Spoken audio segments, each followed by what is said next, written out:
đích lại con thơ giao cao chính chính tôm yên nghe hao yêu đã bận hơ quái hay sự say chơi mơ na sự khai khơi vẫn hao qua na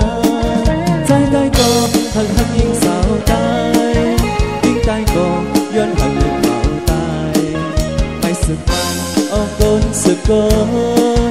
trái hận nào có duyên hạ bài không cầm sao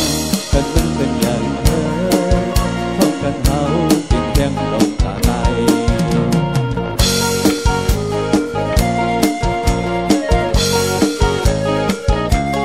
xin khá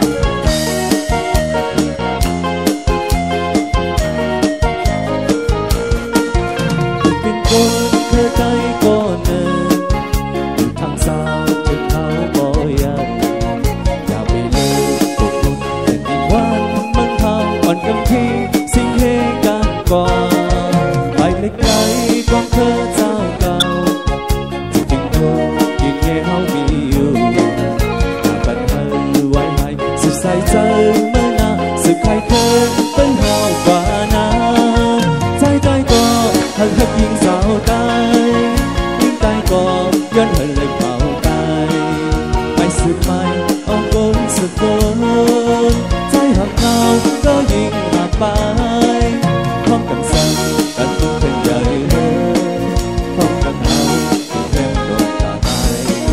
trái tay có hận hận yên sao tay nhưng tay có duyên hận lên vào tay mai sự mai ông con sự con trái hận nào có duyên hạ bài không cần sang cần vẫn cần nhớ không cần hao tiền đen lộn cả tay không cần hao tiền đen lộn cả tay